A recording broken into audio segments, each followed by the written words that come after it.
Bonjour et bienvenue dans Des Molles et Débats. Comme tous les dimanches désormais, on revient sur votre samedi rugby. Avec moi pour en parler aujourd'hui, on retrouve Nicolas Hugo. Salut Nicolas. Salut Baptiste. Et on retrouve également Simon Wagzer. Salut Simon. Salut Baptiste, salut à tous et salut Nico. Et on commence comme toujours avec l'enseignement du week-end. Et l'enseignement du week-end, c'est qu'on est parti pour quelques années sûrement de rivalité bordelot-toulousaine avec ces deux équipes qui dominent le championnat. Bordeaux a repris hier le trône aux Toulousains. Et pourtant, comme souvent dans ces grands rendez-vous, le spectacle n'était pas spécialement au rendez-vous. On n'a pas vu le match de l'année, Simon. Je suis pas trop d'accord avec toi. Moi, j'ai Pas le plus regardé ce match. spectaculaire. Ouais, mais après, c'était tellement, je sais pas, j'ai trouvé que c'était tellement accroché.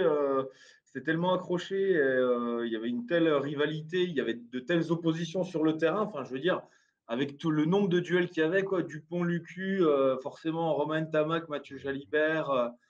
Au centre aussi, Aki Guitoun, Moefana Seteni. Enfin, moi, je me suis régalé. Je longe Woki. Enfin, moi, je me suis vraiment régalé à regarder ce match. Et on est parti. Cette rivalité, elle existait déjà pas mal. Hein. On sait que ici à Toulouse, les gens, les Toulousains et Girondins se chambrent un peu, quoi. Ça chambre pas mal sur la Garonne. Je crois savoir qu'il y a aussi il y a eu aussi cette rivalité en foot, mais ça, je me tournerai je laisserai la parole à Nico parce que c'est lui qui est un peu plus spécialiste du ballon rond que moi. Non, mais je trouvais ça super. Ouais, puis c'est un succès qui offre vraiment une grande confiance qui donne beaucoup de confiance à Bordeaux parce qu'ils ont enfin vaincu leur bête noire. On le rappelle, 4 défaites l'année dernière, en plus à des défaites qui font mal, quoi, à des moments extrêmement décisifs, quoi, dans des phases finales pour la plupart. Ouais, moi, franchement, je me suis régalé à regarder ça. Je crois que c'est effectivement ça l'enseignement du week-end. Ça veut dire qu'on parlait de cette opposition entre Bordeaux et Toulouse depuis l'année, depuis la saison qui a été arrêtée en raison du confinement, où Bordeaux était en tête et paraissait en mesure de venir chipper le leadership à Toulouse, et puis ça s'est arrêté. Et l'année dernière, on avait été un peu déçus parce que finalement, sur cette confrontation-là, Toulouse avait excellé, quoi, 4 victoires à 0 l'année dernière. Donc, on s'était dit, c'est pas encore pour tout de suite que Bordeaux va pouvoir venir titiller les Toulousains. Et puis, bon, hier soir, sur ce match qui était très attendu, après ces 4 défaites consécutives la saison dernière, et ils ont répondu présent effectivement dans un beau bras de fer, dans un très beau bras de fer, comme tu le disais, Simon. Alors, bien sûr, les conditions n'ont pas permis que le match se débride un peu plus, qui sont peut-être plus favorables aux Toulousains, mais en tout cas, Bordeaux a livré un très beau bras de fer. Et l'autre enseignement du week-end, ça, je ne m'en réjouis pas, mais c'est quand même un événement. C'est qu'en fait, Antoine Dupont n'est qu'un humain. Voilà. Parce qu'on avait un peu tendance à l'oublier. On pensait que ce mec était absolument infaillible. Alors, je ne m'en réjouis pas. Hein. J'adore le joueur et tout ça. Mais je trouvais que c'était un vrai événement dans le match, de le voir pour une fois, hein, sous pression et surtout être incapable de s'en défaire parce qu'il nous a encore fait des trucs fabuleux. Mais ça faisait longtemps que je l'avais pas vu en difficulté comme ça. Mais tu vois, je pense qu'il faut revenir sur les déclarations d'Hugo Mola après la victoire face à Brive, où il avait laissé entendre qu'il ne mettrait pas les internationaux qui rentraient de vacances pour ce match-là à Bordeaux, car il les trouvait très fatigués. Ils avaient beaucoup joué depuis le début de la saison. Ouais. Il pensait leur offrir encore un week-end de repos, et on comprend mieux pourquoi. Effectivement, aujourd'hui, on voit que certains internationaux toulousains sont fatigués. C'est clair et net. Ce mois de décembre va être très, très dur à passer, je pense, pour le Stade Toulousain. Ouais. Et tout le mérite revient à la défense bordelaise, du coup, notamment sur Antoine Dupont. Messieurs, ils l'ont pas lâché. Ils ne l'ont pas lâché. J'aurais pas aimé être à la place d'Antoine Dupont. Sérieux, là, il les a eus sur le rable toute la soirée. Toute la rencontre. Messieurs, est-ce que cette rivalité, c'est un peu plus qu'un feu de paille? Voilà pourquoi je vous dis ça. Parce que je me souviens, après la finale de 2019 entre Toulouse et Clermont, c'était Hugo Mola notamment qui disait que cette rivalité entre Toulouse et Clermont, la championnat, allait s'installer. Après les deux finales l'an passé entre Toulouse et La Rochelle, on s'est aussi dit nouvelle rivalité entre peut-être les deux grands de France et d'Europe. Est-ce que maintenant qu'on parle de cette rivalité Toulouse-Bordeaux, est-ce que c'est plus que ça ou pas? Nicolas? Pour avoir une rivalité, il faudra que Bordeaux gagne un titre. Je veux dire, là pour l'instant, le Stade Toulousain est sur 3 titres consécutifs. Donc là pour l'instant, il n'y a personne qui rivalise avec eux en termes de palmarès sur ces dernières saisons. Donc on peut rivaliser sur le jeu en ce moment, on peut rivaliser en termes de résultats sportifs à la journée. Mais pour rivaliser vraiment avec Toulouse, il va falloir qu'une année sur deux, ça soit Toulouse ou Bordeaux qui s'impose. Reste à savoir maintenant si Bordeaux est capable de s'installer dans la durée. Et Nico, tu as répondu à l'autre question. Pourquoi cette rivalité entre Toulouse et La Rochelle ne s'est pas installée? Parce que La Rochelle a toujours perdu, en fait. Donc, Exactement. du coup, voilà. Et puis, ils ont connu un début de saison assez délicat. Donc, au final, bah oui, cette opposition, enfin, cette rivalité entre Toulouse et La Rochelle, elle n'a pas pris, ou moi, en tout cas, je ne la ressens pas aussi forte comme il y a 10 ou 15 ans en arrière, quand on assistait au fameux Classico Toulouse-Paris ou bien d'autres chocs, notamment avec Biarritz à l'époque du grand Biarritz. Moi, je trouve que ces rivalités, je les ressens pas, quoi. Le Classico aujourd'hui clairement n'existe plus. Donc c'est vrai que, comme dit Nico, si l'UBB arrive à chipper des titres, à s'installer, j'allais dire à chipper des titres au Stade Toulousain, où tous les titres ne reviennent pas au Stade Toulousain, soyons clairs. Mais s'ils arrivent vraiment à passer le cap, et Dieu sait qu'ils s'en approchent, comme en témoignent leurs 2 demi-finales l'année dernière, alors qu'ils s'étaient encore jamais invités en phase finale. C'est peut-être eux les plus proches de gagner Toulouse l'année dernière. C'était Bordeaux en demi-finale top 14. Ouais, Oui, mais carrément. voilà, mais comme disait Simon, la rivalité entre le Stade Français et Toulouse à l'époque, elle était née des matchs de phase finale. Elle Ah ne oui, oui. se crée pas sur la saison régulière. Elle se crée quand le Stade Français vient mettre une volée au grand Stade Toulousain alors que personne n'attend en quart de finale. Ouais. Voilà, là, il y a une rivalité qui se crée. C'est sur les matchs après qu'on verra si Toulouse garde son leadership. Mais là, quand même, ce match-là, hier soir, on a vraiment senti les Girondins transcender. Alors bon, ils jouent à domicile devant un public déchaîné, donc ça doit forcément jouer. Mais on a senti quand même que c'était un match vraiment particulier. Et comme le disaient les joueurs et puis les membres du staff après la rencontre, c'était plus que le premier et le deuxième, quoi. Voilà, ça représente beaucoup. Il me semble que c'est Cameron Wauquiez qui disait que c'était beaucoup plus que ça. Et ben, c'est un peu, on en revient en fait je trouve, ça me fait penser à la situation un peu de France-Nouvelle-Zélande, quoi, il y a 15 jours, où voilà, pour une fois, tu arrives à vaincre ta bête noire. Et ça, ce genre de victoire, ça va beaucoup compter, quoi, dans l'avenir, mentalement, de se dire que, et Emmanuel Arnoldoki nous le redisait encore dans l'émission,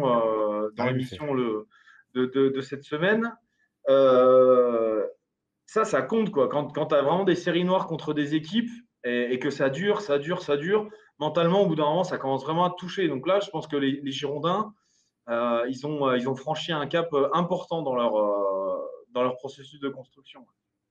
Voilà, donc une rivalité bordeaux-toulousaine aussi entretenue par les entraîneurs, comme tu disais, avec notamment Christophe Furios qui disait hier au micro de Canal+, que c'était plus qu'un simple match de rugby maintenant, c'est Bordeaux-Toulouse. On enchaîne, messieurs, avec la deuxième thématique, la question qui fâche, et on va basculer sur le week-end prochain, le week-end européen. La question que je vous pose, la voici. Quels clubs français vont briller en Europe selon vous cette saison? Alors, on a forcément des favoris, on va penser à Toulouse évidemment. Est-ce que tu vois une autre équipe française tirer son épingle du jeu, Nicolas? Alors, je vais étendre un peu le débat. Je trouve que cette Coupe d'Europe, elle manque de visibilité, là, clairement, avant de débuter cette compétition. Avec cette phase de poule qui est réduite à peau de chagrin, la moindre erreur peut être capitale. Seulement 4 matchs. On peut avoir des surprises dans les deux sens. Je veux dire, 2 matchs de poule, tout va très vite, quoi. Même le Grand Stade Toulousain peut passer à la trappe sur cette phase de poule du mois de décembre où ils sont pas très bien. On a du mal à vraiment connaître le niveau des équipes anglaises quand même. Le championnat anglais, c'est des résultats qui tous les week-ends sont surprenants parce que ils ont beaucoup joué sans les internationaux aussi pendant tout le début de saison. On a aucune visibilité sur le vrai niveau des futurs adversaires des équipes françaises qui sont anglais. Et puis, on ne parle même pas des équipes celtes qui ont commencé leur nouvelle compétition et qui sont bloquées en Afrique du Sud. C'est difficile vraiment de dire qu'une équipe française va briller ou pas dans cette compétition parce que ça je pense que cette année, ça va être une grande loterie, cette Coupe d'Europe. C'est aussi le charme de cette compétition, Simon. Ce côté un peu, on ne sait pas à quoi s'attendre. On rappelle qu'en Angleterre, par exemple, les gros qu'on attendait comme l'an passé, Exeter est 4e, Bristol est 11e, il me semble. Voilà, on ne sait vraiment pas à quoi s'attendre Exeter, outre-Atlantique. moi je les ai 6e même, d'ailleurs. Alors je sais pas, peut-être qu'on. Sûrement. En tout cas, ils ont 27 points. Et ils sont ex Le aequo, en leader, fait, 4e ex aequo et 6e on verra.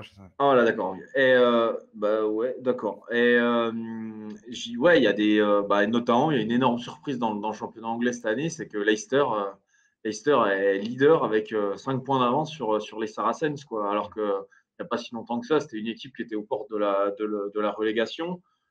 Donc c'est vrai on ne sait pas vraiment à quelle sauce les clubs français vont être mangés. Après, c'est comme tu disais, c'est tout le charme de cette compétition parce que ça fait du bien aussi de voir nos équipes françaises affronter d'autres adversaires. Pour en revenir à ta question, qui peut avoir une chance? Ben, je ne sais pas. On commence le premier match, c'est Northampton Racing. Vu la forme du Racing actuel, je pense que voilà, je sais qu'ils vaudront pas la Coupe d'Europe, mais bon voilà, Northampton fait un très bon début de saison en Angleterre. Je ne vois pas exactement les faire un coup à Franklin's Garden. Le Stade Toulousain aura certainement une chance à Cardiff, parce que comme Cardiff disait et Wasp. Nicolas, ben, les équipes celtes jouent dans cette compétition, l'URC qui est assez rocambolesque et surtout qui a été très pénalisé par le Covid.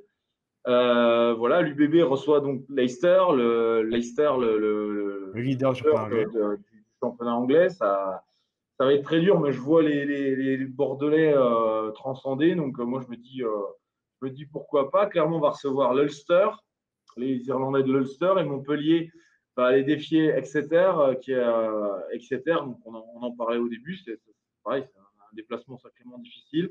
Le Stade Montpellier français croise avec va se rendre en l'Exeter et Irlande. Leinster, comme tu dis. Hein. C'est deux gros morceaux quand même pour eux. Ouais, Montpellier, ils ont un sacré programme là avec Exeter et ensuite ils reçoivent le Leinster, voilà, qui est voilà, le spécialiste de la Coupe d'Europe, voilà, quadruple champion d'Europe, donc ça va être un énorme morceau aussi. Et on peut terminer par La Rochelle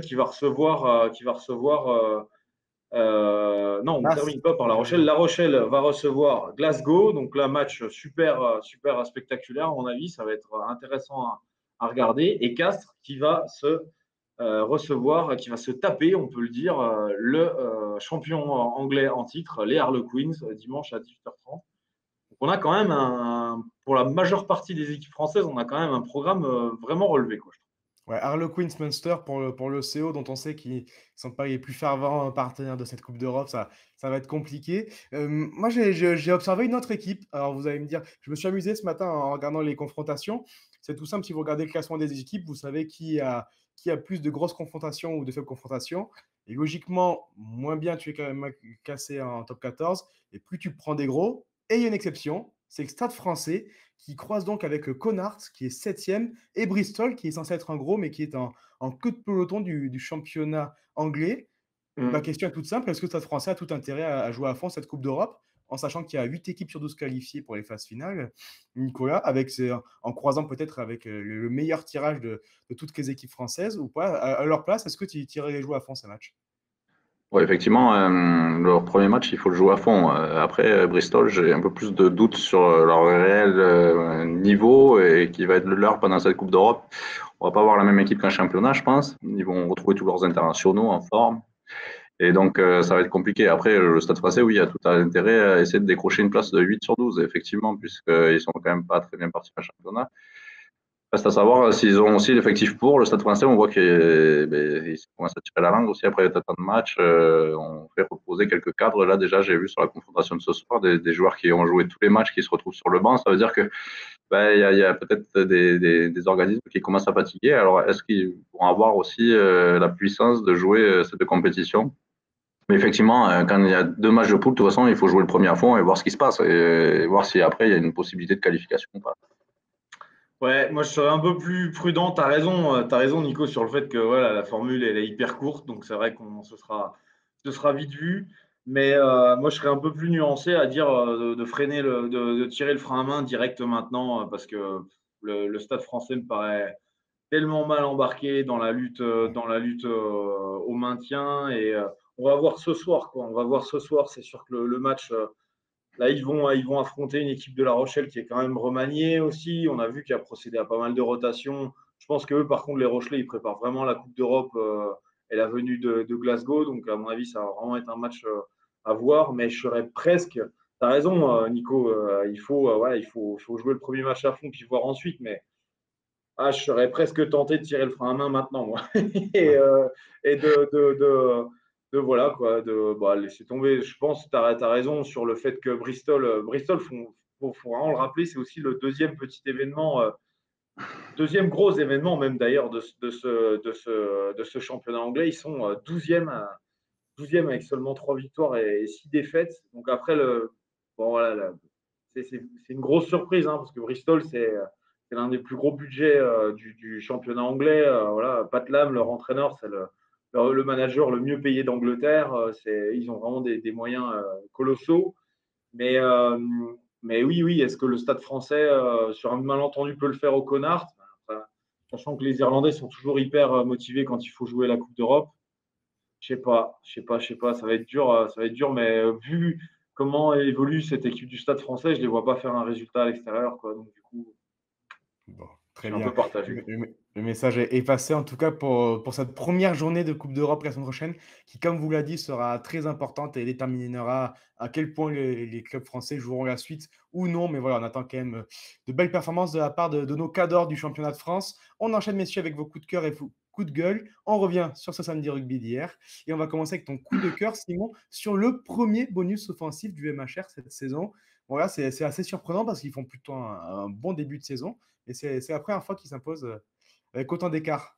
Ouais, voilà, c'est vrai que premier bonus offensif, bon, certes, décroché face aux promus de Pro D2, mais pour en avoir parlé après le match avec les joueurs, ils ont trouvé ils étaient contents d'eux parce qu'ils ont trouvé ils sont restés sérieux et ils ont fait tout ce qui était nécessaire pour aller le décrocher. Ils ont cité des exemples de matchs, de matchs dans la saison où ils n'avaient pas justement été capables de rester sérieux pour le décrocher, notamment contre Brive, où ils obtiennent ce bonus, puis ensuite ils le perdent bêtement. Ils avaient des regrets par rapport à ça. Donc certes, ce n'était que l'USAP, et encore, je vais apporter une nuance parce que tous les Montpelliérains disaient qu'ils avaient trouvé cette équipe de l'USAP beaucoup plus coriace que, par exemple, celle de Brive. Alors bon, voilà, d'une semaine à l'autre. Coriace, mais excuse-moi, mais Perpignan a bien aidé les Montpellier. J'ai vu un essai, on aurait pu appeler ça un CSC en foot, quoi, un but contre son camp, quoi. J'ai vu 2 passes dans un but et pour un Montpellierin qui a plus qu'à aplatir, là. Ouais, Sur le c'est vrai, ça a été un peu rocambolesque. Il y a notamment le petit jeune Rodor a eu un match assez délicat. Délicat, ça n'a pas été facile. En tout cas, ils l'ont vraiment eu dur. Enfin, il y avait 6-6 à la mi-temps, hein, avec 2 pénalités magiques, hein, j'insiste, de Melvin Jaminet. Ce mec a vraiment de l'or dans la jambe droite. C'est hallucinant la facilité avec laquelle il tape des pénalités à 45 ou 55 mètres, ce qu'il a fait hier. Donc ils l'ont eu difficile quand même en première mi-temps.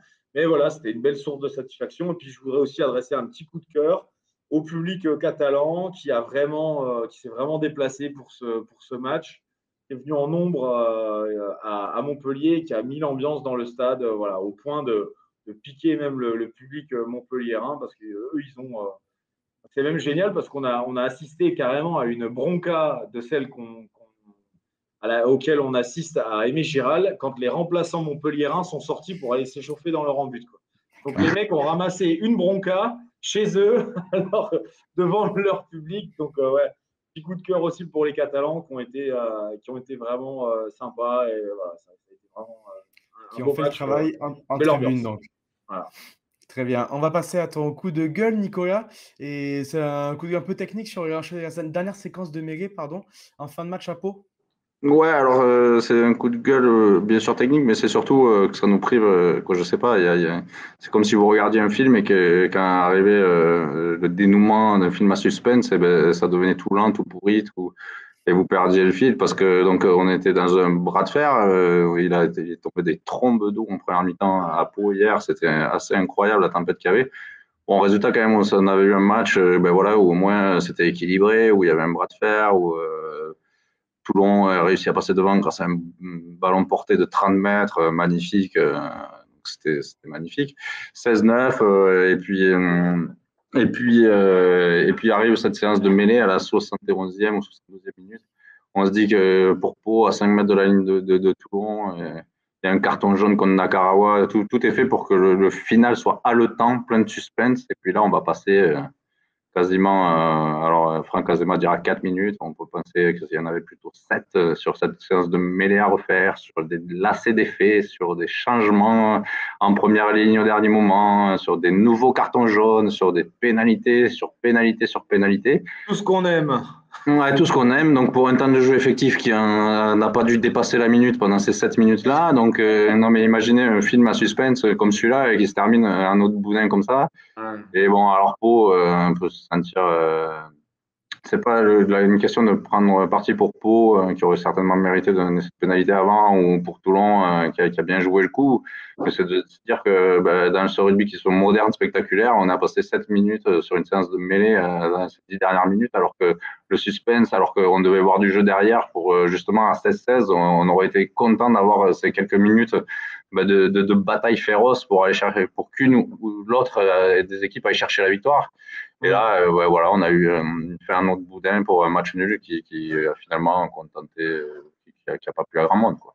Ouais, deux demi-coups de gueule aussi qui nuit parce que ça rejoint un peu le sujet. Autre coup de gueule que moi j'ai observé lors de Montpellier-Perpignan et qui nuit au spectacle général, c'est les appels trop systématiques et trop longs à la vidéo. À la vidéo, je n'ai pas du tout l'habitude de critiquer l'arbitrage, mais ce que j'avais trouvé génial dans France All Black, c'est que Wayne Barnes avait gardé, vraiment entretenu le rythme du match en faisant très peu appel à la vidéo, en prenant des décisions rapides avec ses arbitres de touche. Et nous, hier à Montpellier, bon bah voilà, l'arbitre Sébastien Mineri, il a dû faire aller 10 km de footing pour faire les allers-retours entre le lieu de l'action et l'écran géant, quoi. Je crois qu'il y en a eu 8. Au bout d'un moment, c'est agaçant, quoi. Il faisait, en plus, il faisait pas super chaud. Donc, les joueurs se refroidissaient, tout le monde. Ça nuit, ouais, ça nuit vraiment au spectacle. Je pense qu'il faudrait que les arbitres fassent un peu plus, soient un peu plus vigilants par rapport à ça et que ça soit moins systématique, quoi, parce que ça nuit vraiment au spectacle. Ça fait trop d'appels à la vidéo. En effet, messieurs, on va terminer l'émission comme toujours avec le prono qui concerne le match du dimanche soir entre le Stade Français dont on a déjà parlé et le Stade Rochelet ce soir à 21h. Donc, on va commencer par parler des Parisiens qui vont mal, Nicolas. Qu'est-ce que tu penses de cette équipe? Est-ce qu'elle peut le faire à domicile? J'ai entendu Galoza au Quesada, lui, il est confiant parce qu'il se dit que ouais, ils ont perdu. S'ils avaient su finir le boulot contre Montpellier et puis à Biarritz, ils seraient qualifiables. C'est juste qu'il leur a manqué les 10 dernières minutes pour finir le boulot. Donc, bon, ils ont l'air. Avec des si, hein. Ah, avec des si, oui, on mettrait Paris en bouteille. Mais bon. Là, le Stade Français, en tout cas, ils jouent un gros match à la maison et ils n'ont pas le droit de perdre parce que là, sinon, ils se mettent vraiment le feu à la maison, comme on dit. Donc, ce qui me fait plutôt sourire sur ce match-là, c'est que je vois que La Rochelle a prévu de leur rouler dessus en 30 minutes, puisqu'ils ont mis tous leurs joueurs puissants sur le banc pour entrer, je pense, à la 50e ou 60e et faire la différence. Donc, ça veut dire que La Rochelle pense pouvoir faire la différence en 30 minutes à Paris. Ouais. Je pense que ça va piquer les Parisiens quand même de voir ça. Quand même. J'espère en tout cas. Puisque tu en parles, cette équipe La Rochelle, la voici, donc le 15 de départ, avec Dani Priso, Pierre Brogarit et Ramiro Herrera en première ligne. Une deuxième ligne avec Thomas Gavo et Rémi Piquet. Une troisième ligne, Rémi Bourdeau, Mathias Haddad et Paul Boudéante. À la charnière, on retrouve donc, alors je me perds un peu, excusez-moi, Thomas Bergeon et Jules Plisson, Raymond Roule, Jonathan Danty, Rico Bouliboui-Roa, Rotière et Brice Duguin pour la ligne arrière. Voilà, ça va être costaud devant et aussi derrière, avec de jeunes noms quand même, Simon. Oui, c'est vrai. J'ai été un petit peu surpris par les changements opérés par Ronan O'Gara. C'est vrai que c'est une équipe un peu mixte, quoi. Voilà, mais comme je l'ai dit tout à l'heure, on voit qu'ils préparent la Coupe d'Europe. J'imagine que là, ils nourrissent de grandes ambitions pour la Coupe d'Europe. Donc, ils doivent. Moi, je pense ils ont largement les capacités pour aller s'imposer à Paris, surtout avec le banc, surtout avec ce que disait Nico. C'est vrai qu'ils ont un banc vraiment très puissant avec Greg Aldrit qui a retrouvé, qui est plus très loin de son meilleur niveau. Will Skelton, qui, à mon avis, va faire très très mal quand il va rentrer à la 50e minute face à des défenseurs fatigués. C'est vrai qu'il a composé une troisième ligne assez légère, mais plaqueuse. Moi, j'aime beaucoup Paul Bouderan. Je le trouve extrêmement rapide. Il me tarde de le voir évoluer ce soir. Je crois qu'il est en 8, si je ne me trompe pas. Et aussi le retour du jeune Mathias Haddad. Voilà. Ouais. Donc, je pense qu'ils ont les capacités ouais, ils ont les qualités pour s'imposer à Paris. C'est une stratégie en 2 temps, hein. Vraiment. Ouais. Pour moi, c'est vraiment clair. Ouais. Tenir, être dans le bras de fer et finir le boulot à la fin. Et ils ont dû remarquer aussi que le Stade français avait perdu ses 2 derniers matchs en deuxième mi-temps, hein. Ils étaient devant au score à 10 minutes de la fin à une perte. Donc, c'est une véritable faiblesse maintenant du Stade français qui est visé par les adversaires et en se disant il faut qu'on soit dans le bras de fer et finir en deuxième mi-temps le boulot, et il faut qu'on soit plus fort, plus puissant sur les dernières minutes. C'est le propre des équipes qui sont en plein doute, hein. Voilà, forcément, quand on commence à perdre des matchs comme ça, on se fait renverser la table sur nous, ça laisse des traces mentalement. Puis ouais, à la 60e, quand il se passe un truc qui ne va pas, moi j'ai suivi Montpellier l'année dernière, je l'ai assez vu. Je peux vous dire qu'au bout d'un moment, ça marque vraiment les mecs mentalement, quoi. C'est dur de perdre dans les dernières minutes. Et je pense que vraiment, les Parisiens ont intérêt à. Ils doivent vraiment se préparer à un match au long cours, quoi. C'est-à-dire qu'ils devront vraiment. C'est un lieu commun de dire qu'il faut être là de la première à la 80e, mais je pense qu'à l'heure de jeu, il y a un nouveau match qui va démarrer pour eux et ce sera un très grand défi. Alors, juste la compo du Stade français, on va la donner également rapidement. Avec une première ligne avec Allo Emile, Papol, l'autre, le frère. Il y aura aussi Da Silva et Melikidze. Une seconde ligne, Gabriag, Azago. Une troisième ligne, Burban, Gray et Briat. À la charnière, James Hall et Joris Second. Aux ailes, on retrouvera Glover et Lester Etienne. Au centre, Araté et Naya Sagevou. Et Barré à l'arrière. Une équipe complète, mais qui ne fait pas si peur du Stade français. On va passer à vos pronos, messieurs. Nicolas, qu'est-ce que tu vois pour cette rencontre du coup?